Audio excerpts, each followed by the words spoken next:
तो यहाँ पे जो है यूपी पॉल्यूशन कंट्रोल बोर्ड का जो अभी पेपर हुआ था, यूपी ट्रिपल एससी ने जो कराया था, उसकी जो है ऑफिशियल आंसर की आ गई है। तो ये पेपर आप लोग ज़रूर देख लीजिए, क्योंकि ये इस पेपर से आपको आगे के भी जो लोअर पीसीएस का एग्ज़ाम होने वाला है उसमें भी आइडिया मिलेगा कि कैसे क्वेश्चन आने हैं, और इससे जो है क्वेश्चन पुट भी कर सकते हैं डायरेक्टली लोअर पीसीएस या भी जो भी यूपी ट्रिपल एससी के जो आगामी एग्ज़ाम है। क्योंकि ये एक इन्वायरमेंट से रिलेटेड पेपर था, तो इसके क्वेश्चंस ज़रूर देखिए आप लोग, ठीक है। तो चलिए शुरू करते हैं इसके क्वेश्चंस देखना। तो सबसे पहला क्वेश्चन क्या है, केंद्रीय जो सीपीसीबी है, केंद्रीय प्रदूषण नियंत्रण बोर्ड की स्थापना किस अधिनियम के अंतर्गत की गई थी। तो ये जल प्रदूषण अधिनियम 1974 के अंतर्गत जो है वो की गई थी, ठीक है। तो याद रखिएगा, जो सीपीसीबी है उसकी जो स्थापना की गई थी वो किस अधिनियम के अंतर्गत की गई थी, वो water prevention and control of pollution act 1974 के अंतर्गत की गई थी। और एक और यहाँ पे क्वेश्चन बन सकता है कि वाटर सेस एक्ट कब आया था। तो वाटर सेस एक्ट जो आया था वो 1977 में आया था, ठीक है। चलिए नेक्स्ट क्वेश्चन देखते हैं क्या है। नेक्स्ट क्वेश्चन है यहाँ पे, राज्य प्रदूषण नियंत्रण बोर्ड एसपीसीबी यानी कि स्टेट पॉल्यूशन कंट्रोल बोर्ड उद्योगों को अनुमति किस माध्यम से नियंत्रित करते हैं, ठीक है, कि जो उनको अनुमति दी जाती है उसको किस माध्यम से नियंत्रित करता है। तो ये स्थापना सहमति तथा संचालन सहमति के माध्यम से किया जाता है। Consent to establish and consent to operate के माध्यम से ये किया जाता है, ठीक है। नेक्स्ट क्वेश्चन है, आप देखते हैं।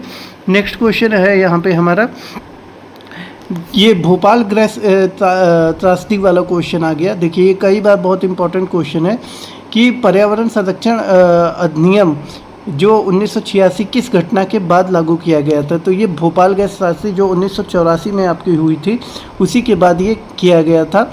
और ये भोपाल गैस जो गैस त्रासदी है वो उसमें कौन सी गैस थी, मिथाइल आइसोसाइनाइड, ठीक है, मिथाइल आइसोसाइनाइड गैस थी इसमें, ठीक है। ये याद रखिएगा, ये कई बार पूछा जा चुका है एग्जाम में। फिर केंद्रीय प्रदूषण नियंत्रण बोर्ड किस मंत्रालय के अंतर्गत आता है। तो ये पर्यावरण वन और जलवायु परिवर्तन मंत्रालय के अंतर्गत आता है। नेक्स्ट क्वेश्चन यहाँ पे देखते हैं हमारा क्या है। नेक्स्ट क्वेश्चन है यहाँ पे हमारा कि जल प्रदूषण अधिनियम 1974 के अंतर्गत राज्य प्रदूषण नियंत्रण बोर्ड किसके नमूने ले सकता है। तो ये किसके नमूने ले सकता है, औद्योगिक अपशिष्ट, जल और सीवेज का जो है ये नमूने लिया जा सकता है, ठीक है। ट्रेड एफ्लुएंट्स एंड सीवेज का जो है वो लिया जा सकता है। उत्तर प्रदेश जो ये प्रदूषण नियंत्रण बोर्ड है एक संगठन है, कैसा संगठन है। तो ये एक स्टैट्यूटरी बॉडी है, ठीक है। कैसी बॉडी है, ये एक स्टैट्यूटरी बॉडी है, ठीक है। वैधानिक समूह है, ठीक है, संगठन है। देखिए यहाँ पे तीन टाइप की बेसिकली बॉडीज़ होती हैं।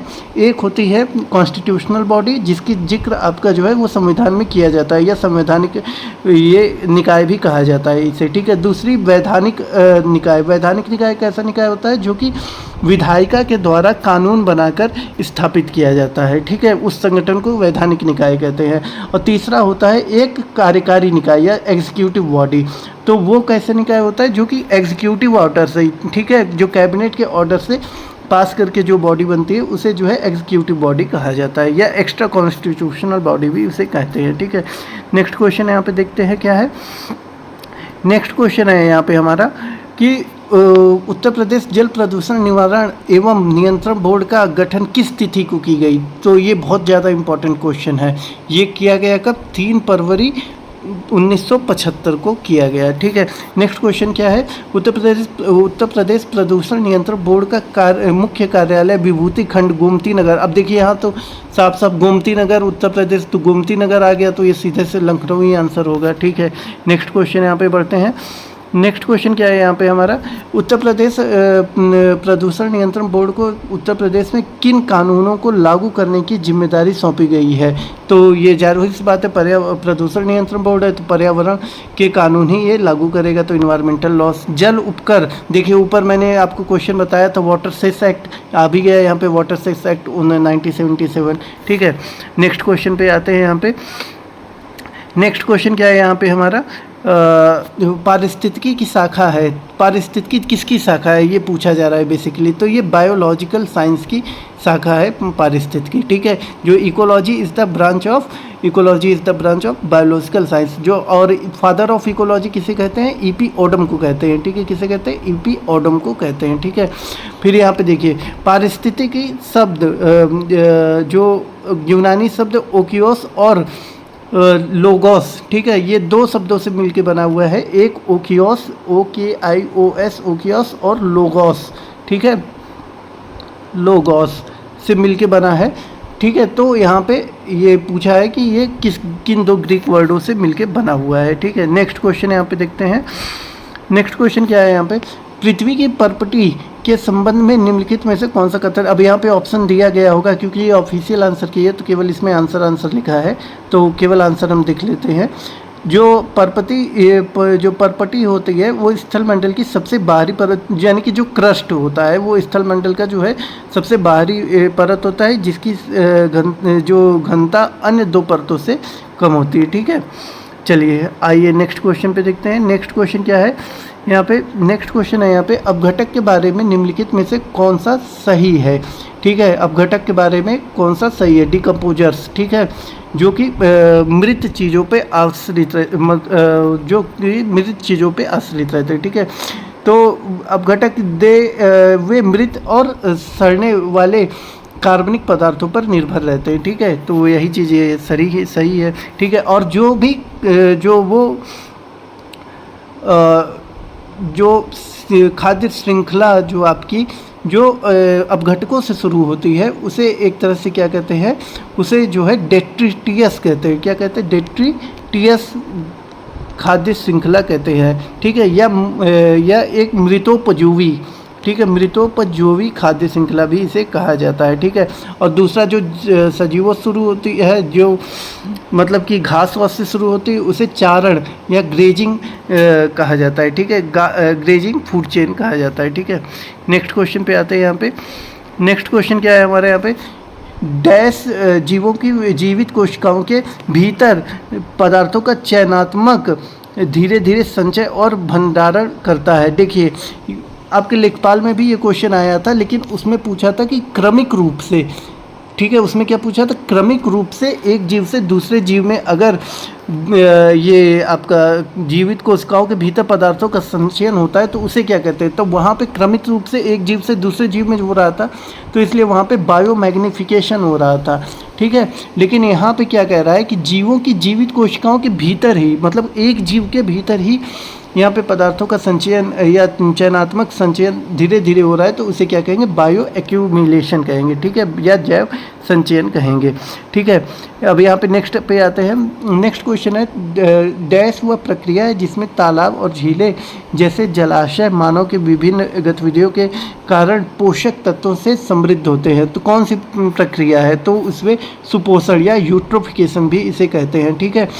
तो यूट्रोफिकेशन में क्या होता है कि वहाँ पे बहुत ही ज़्यादा तालाब के और झीलों के अंतर जो मानवीय गतिविधियों के कारण जो है वहाँ पे जलकुंभियाँ आप देखे होंगे, कभी कभी आप देखे होंगे कि तालाबों में पूरा ऐसे हरी हरी जो है वो जलकुंभियाँ उगाती हैं। तो वही क्या है, वही यूट्रोफिकेशन है। और ये ज़्यादातर किससे होता है, जो खाद होती है, जो यूरिया होती है और जो आपका ये डिटर्जेंट होता है, वो दोनों जब जल में जाते हैं तो एक तरह से यूट्रोफिकेशन का वो काम करते हैं, जिससे ये जलकुंभियाँ जो है वो बढ़ती हैं। और जलकुंभियों के बढ़ने के कारण जो तालाब का ऑक्सीजन लेवल है वो कम हो जाता है, जिससे तालाब के अंदर की जो मछलियाँ होती हैं वो उसके मरने की संभावना वहाँ पे बढ़ जाती है, ठीक है।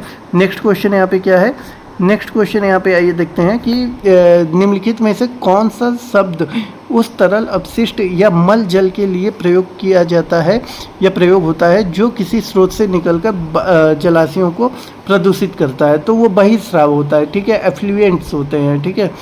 नेक्स्ट क्वेश्चन है यहाँ पे, पृथ्वी के औसत वैश्विक तापमान में मुख्यतः मानव गतिविधियों के कारण होने वाली वृद्धि। तो ये तो सिंपल है कि अगर पृथ्वी जो अर्थ का एवरेज टेम्परेचर है वो जो मानवीय गतिविधियों के कारण बढ़ रहा है वो उसे क्या कहते हैं, उसे ग्लोबल वार्मिंग कहते हैं, ठीक है।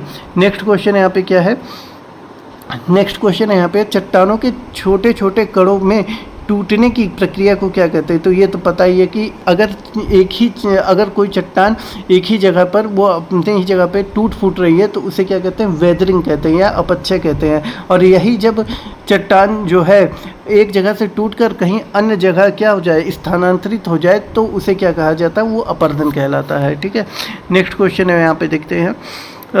नेक्स्ट क्वेश्चन यहाँ पे है कि ओजोन परत की सुरक्षा हेतु ओजोन क्षयकारी जो पदार्थों को समाप्त करने के लिए 1987 में अपनाई गई अंतर्राष्ट्रीय संधि कौन सी है? तो ये मॉन्ट्रियल प्रोटोकॉल है। ठीक है, तो सबसे पहले मॉन्ट्रियल प्रोटोकॉल जो है आपकी 1987 में आती है। इसके पहले जो है आपका आता है वो वियना प्रोटोकॉल आता है। ठीक है, वियना प्रोटोकॉल या वियना कन्वेंशन इसे कहा जाता है। प्रोटोकॉल नहीं, इसे वियना कन्वेंशन कहा जाता है, जो कि 1985 में आया रहता है। ठीक है, तो इसे भी याद रखिएगा आप लोग। नेक्स्ट क्वेश्चन यहाँ पे बढ़ते हैं। नेक्स्ट क्वेश्चन क्या है यहाँ पे?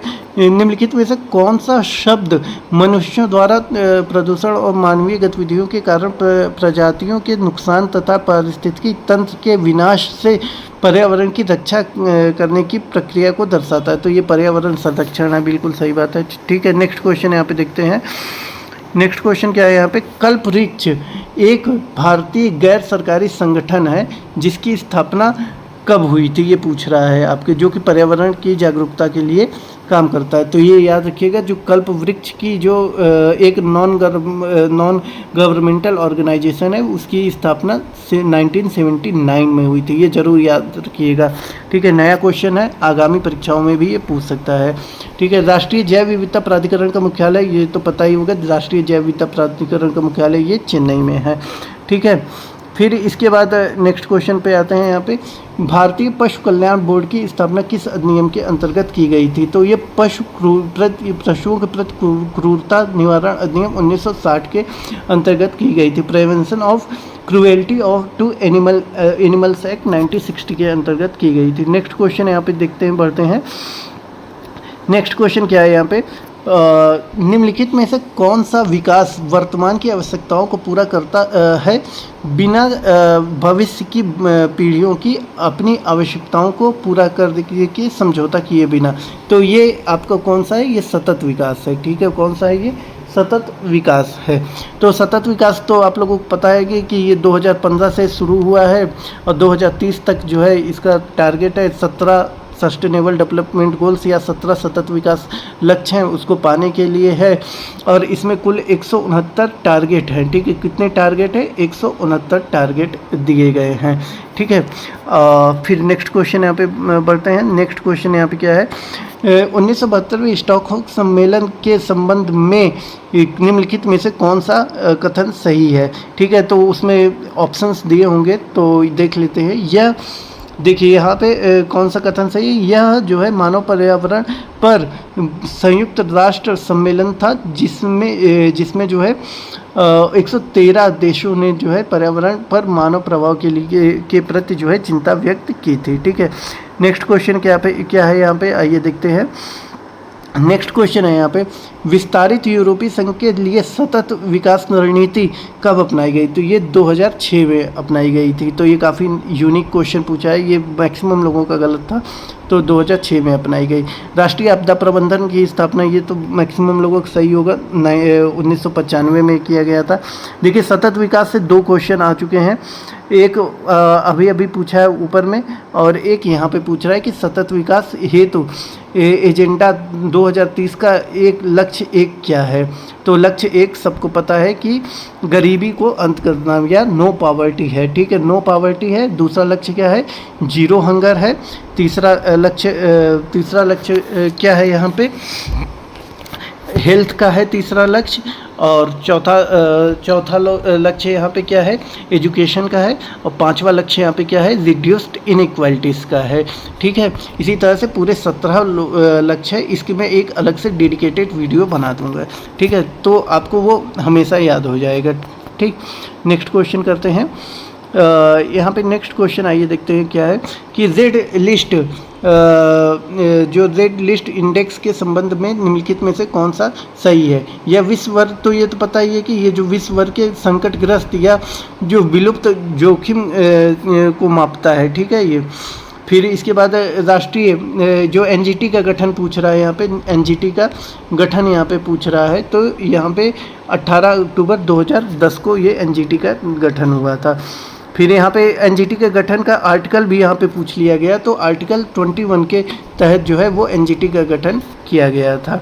ठीक है, नेक्स्ट क्वेश्चन यहाँ पे एक बार दूसरा क्वेश्चन है, राष्ट्रीय राजधानी क्षेत्र और आसपास के क्षेत्रों में वायु गुणवत्ता प्रबंधन आयोग विधेयक 2021 के संबंध में निम्नलिखित में से कौन सा कथन सही है। तो यहाँ पे कथन दिया गया होगा चार्टो, तो उसी में से छांटना था। तो इसमें जो है इसे 30 जुलाई 2021 को लोकसभा में प्रस्तुत किया गया था।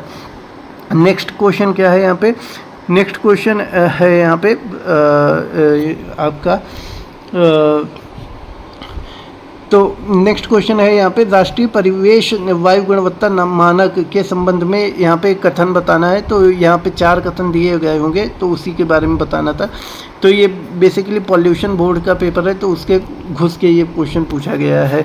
नेक्स्ट क्वेश्चन देखते हैं, नमामि गंगे मिशन जो आपका 2016 में आया था, तो उसके लिए एक कार्यक्रम है। ये कैसा कार्यक्रम है, ये एक एकीकृत संरक्षण मिशन है। ठीक है, नेक्स्ट क्वेश्चन यहाँ पे देखते हैं, 2004 में 2004 की हिंद महासागर सुनामी में के बारे में निम्नलिखित में से जो 2004 की 26 दिसंबर 2004 की जो सुनामी आई थी उसके बारे में पूछ रहा है। तो ये तमिलनाडु, आंध्र प्रदेश और भारत के अन्य तटीय इलाकों को ये प्रभावित की थी ये सुनामी। ठीक है, नेक्स्ट क्वेश्चन पे बढ़ते हैं। यहाँ पे अब हम नेक्स्ट क्वेश्चन है यहाँ पे देखिए, आपदा प्रबंधन से क्वेश्चन आ रहा है।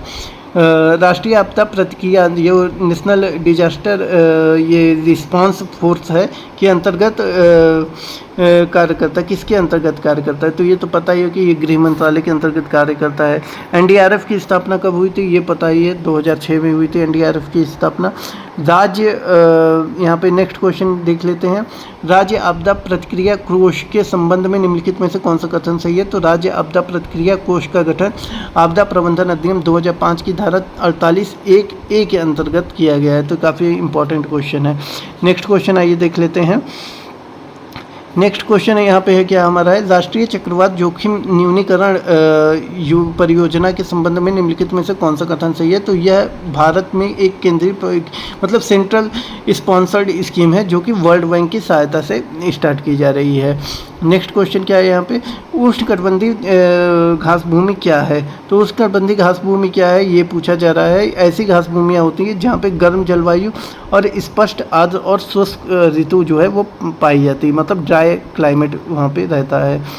ठीक है, अब यहाँ पे ये पूछ रहा है कि शीत मरुस्थल, 4 ऑप्शन दिया गया होगा तो उसमें पूछा होगा कि शीत मरुस्थल कौन सा है। तो ये गोबी डीजल जो है वो शीत मरुस्थल है।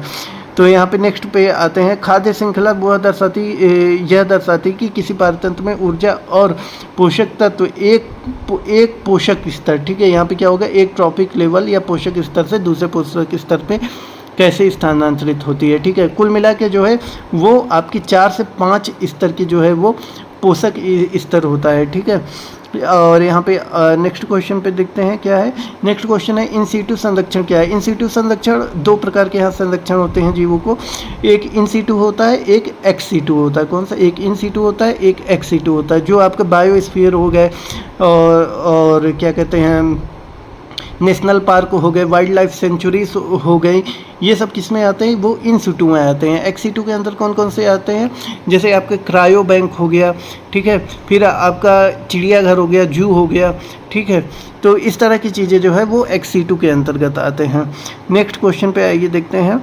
नेक्स्ट क्वेश्चन क्या है हमारा, स्थानिकता क्या है, ठीक है, यानी कि इंडिज्म क्या है। ठीक है, the ecological state of species being unique to a defined geographical location. इसको ऐसे समझिए कि किसी जीव का जहाँ पर वह निवास करता है, उपयुक्त दशाएं जहाँ पे उसकी पाई जाती है, वही उसकी क्या कहलाती है, स्थानिकता कहलाती है। ठीक है, पुनर्चक्रण क्या है, पुनर्चक्रण वेस्ट मटेरियल को फिर से रिड्यूस रिसोर्स को उसको फिर से कंजप्शन के लायक बनाना, वही क्या है, पुनर्चक्रण है। ठीक है, अम्ल वर्षा से क्या अभिप्राय है, अम्ल वर्षा से क्या अभिप्राय है, ऐसा वर्षण जिसमें सल्फ्यूरिक और नाइट्रिक अम्ल की उच्च मात्रा होती है। ठीक है, मतलब सल्फ्यूरिक एसिड और नाइट्रिक एसिड की उच्च मात्रा होती है, उसे अम्ल वर्षा कहा जाता है। ठीक है, अब देखिए यहाँ पे ये चेरनोबिल वाला पूछ लिया, ये शायद 1987 के पास हुआ था, एग्जैक्ट डेट मुझे नहीं याद है, लेकिन ये 1987 के ही आसपास हुआ था। आप लोग इसे एक बार गूगल करके ज़रूर चेक कर लीजिएगा, क्योंकि अगर चेरनोबिल डिजास्टर यहाँ पूछा है तो इसका ईयर भी यहाँ पे पूछ सकता है। ठीक है, तो ये यूक्रेन के जो एटॉमिक न्यूक्लियर पावर प्लांट था वहाँ पे ये हादसा हुआ था, काफ़ी लोग को यहाँ पे जान गई थी। हरित प्रौद्योगिकियाँ क्या है? नेक्स्ट क्वेश्चन क्या है यहाँ पे, हरित प्रौद्योगिकियाँ क्या है? तो ऐसी प्रौद्योगिकियाँ जिनका पर्यावरण पर न्यूनतम प्रभाव पड़ता है और पर्यावरण संरक्षण में सहायता करे उसे ही हरित प्रौद्योगिकियाँ या ग्रीन टेक्नोलॉजीज कहते हैं। ठीक है, पृथ्वी के वायुमंडल की सबसे निचली पहली परत या मंडल जो पृथ्वी के बहुत निकट होते हैं उसे क्या कहते हैं? ये तो सबको पता है, ट्रोपोस्फियर कहते हैं। ट्रोपोस्फियर के ऊपर जो आता है वो आपका स्ट्रेटोस्फियर आता है। स्ट्रेटोस्फियर के ऊपर जो आपका आता है मेसोस्फियर आता है। मेसोस्फियर के बाद जो आपका आता है वो